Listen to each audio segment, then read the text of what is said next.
You study, study, study. But when it comes to talking, crashes. Have you felt that? If so, take a deep breath and stay with me, because today's impact episode can completely change the way you learn English. The question is straightforward, almost provocative. Is grammar killing your English? Calm down, we will already get into the theme. But first, let me tell you something fast, which may seem simple, but it makes all the difference. Hearing practice, the famous listening, is one of the most powerful skills for those who want to unlock real English. It is listening. Listening a lot, that your brain begins to recognize patterns, sounds, rhythm, words. And you know what happens next?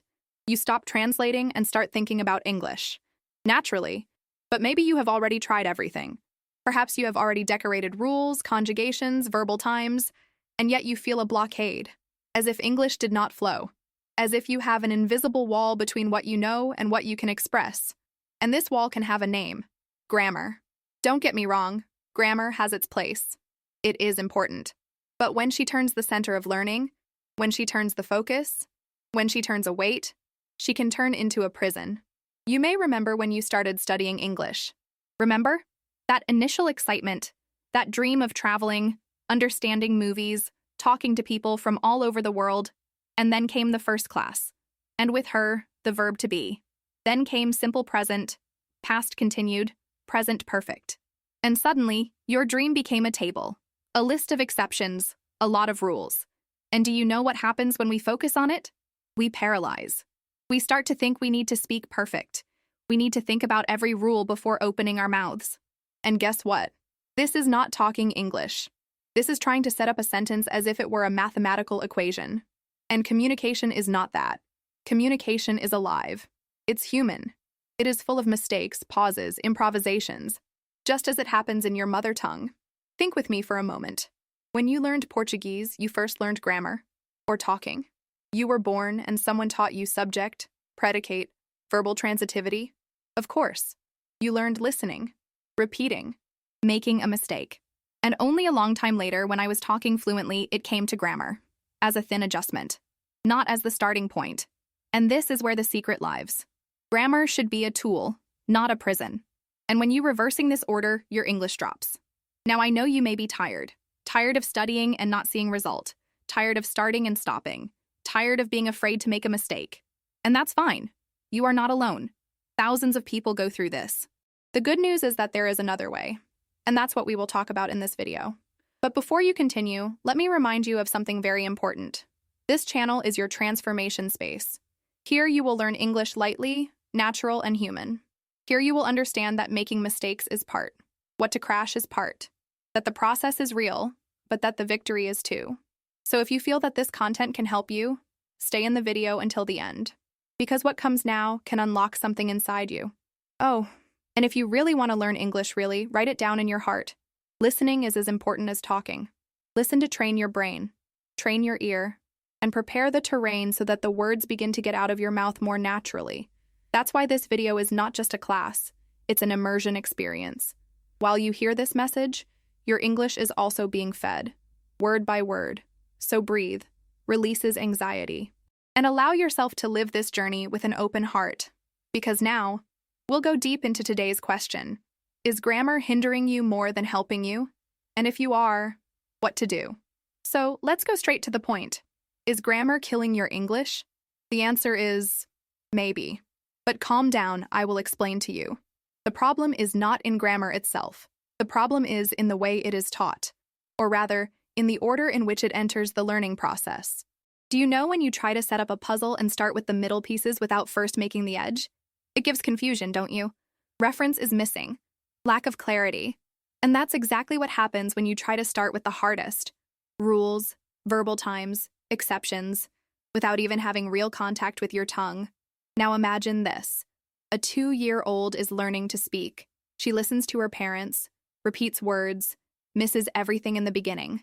She says, I went, when I should say I was going, but no one corrects with ruler in hand, because the most important thing is communication. It is the intention. It is the connection. Then over time, it refines. We'll adjust. We'll understand the rules based on experience. This is how it works with any language. But the traditional system of teaching reverses this. He takes you, adult, full of fear of making mistakes, and says, "Before you open your mouth, learn all possible rules." Result? You learn to be afraid. Fear of making mistakes, fear of looking silly, fear of being judged. And fear, my friend, is the greatest killer of fluency. Want an example? Think the last time you tried to set up a phrase in English. Probably your brain did this here. I went to the market yesterday.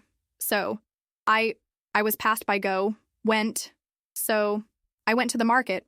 Yesterday? Look at the time you took to form a simple phrase. Now imagine this in a real conversation. The person asks you something and you freeze because they are trying to assemble the phrase as a robot. It doesn't work.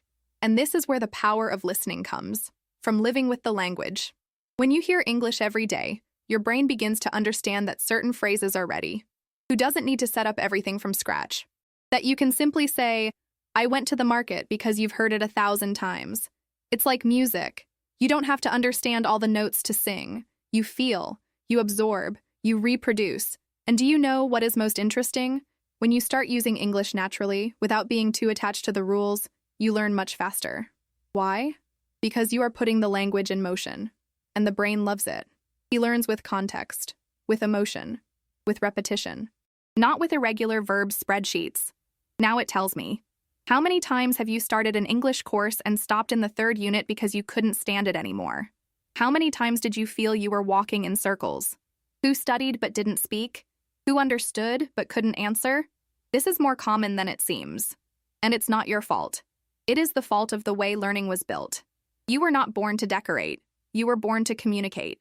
And communication requires courage, requires freedom, requires errors, requires trying, requires allowing yourself. And look, if you feel ashamed, if you get it, you feel you will never get. Let me tell you a secret. Even the natives make mistakes. Yes, they forget words, change order, invent expressions, because the tongue is alive. It changes. She breathes. She is not a prison, she is a bridge. And if you build this bridge based on practice, listening, repetition, and emotion, you will cross the other side much faster than you think. But for that, you need to stop putting grammar as a boss.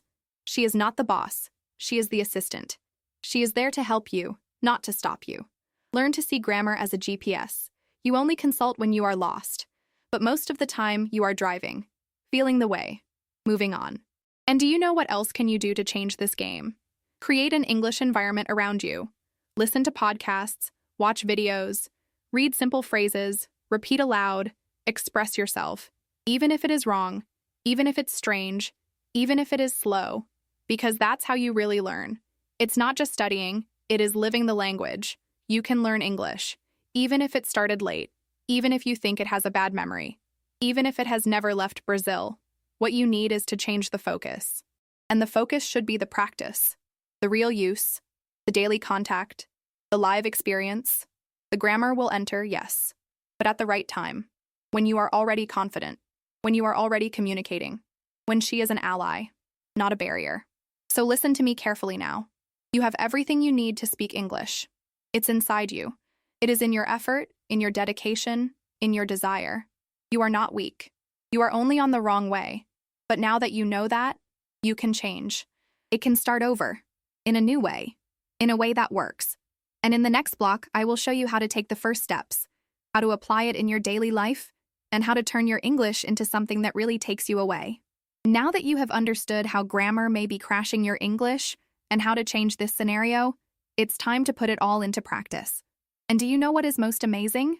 You don't have to wait for the perfect moment. You just need to start. Yes, start. Because the beginning is always small, always imperfect, always full of doubts. But it is also the most powerful moment. That's when you get out of the "I want" and enter the "I do." That's when you decide to stop living in fear and start acting with courage. And courage at that moment can be something as simple as repeating a sentence aloud. Or watch this video once again, calmly, letting each word penetrate. Or send a "Hi, how are you?" for someone. It doesn't have to be perfect. It needs to be real. So, let's recap together. You have learned that grammar, although important, should not be the starting point in your English. She must come later, as support, as adjustment. True learning happens when you allow yourself to live the language, listening, speaking, making mistakes, correcting, repeating. You have found that listening is one of the most powerful tools there are, that the more you hear real English, the more your brain fits. But you learn without realizing it. But you start thinking about English without translating word by word. And most important of all, you realize that it is possible, which is accessible, which is yours. Fluency is not a gift. It is a way, a process, a construction. And you are already walking on it just for being here, listening to this message until the end. And now I want to leave you with some simple tips, but you can turn your day. First, listen to English every day, even for 5 minutes. Podcasts, songs, short videos.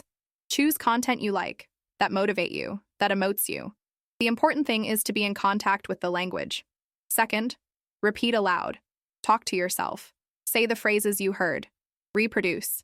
Imitating is learning. This is how your brain absorbs the structure, the sound, the rhythm. Third, allow yourself to make mistakes. Error is a sign that you are trying. And who tries, learns. Who insists, evolves. Who believes, reaches. And lastly, trust. Trust the process. Trust you. Because you can. You can. You are capable. No matter your age, your story, your current level, you are here. And this is already a sign that something within you wants to grow, wants to improve, or live something new. From today, look at grammar with new eyes. Use it as an ally, not as a villain. But before it, put the practice. Put the listening. Put the emotion. Put you. Because English doesn't have to be a barrier. It can be a bridge for a new life, new opportunities, new dreams. And if you felt that this message touched you, if it made sense, if you opened your eyes somehow, then share it with someone. There are a lot of people out there who need to hear this truth, who needs to understand that you can learn in a lighter, more real, more human way.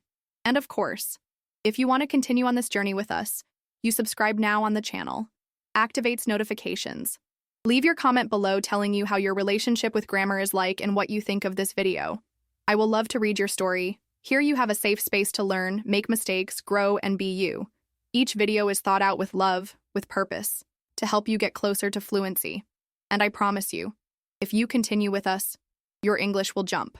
Because here we learn with soul, with truth, with heart. Thank you so much for being until the end. May this be just the beginning of a new phase in your life. A phase in which you learn lightly, with confidence, with pleasure. Never forget, English that transforms is not the perfect. It is the true. It is the lived. It is the practiced. And he is already inside you, waiting to be released. Let's go together on this journey. Because learning English, it's just the beginning.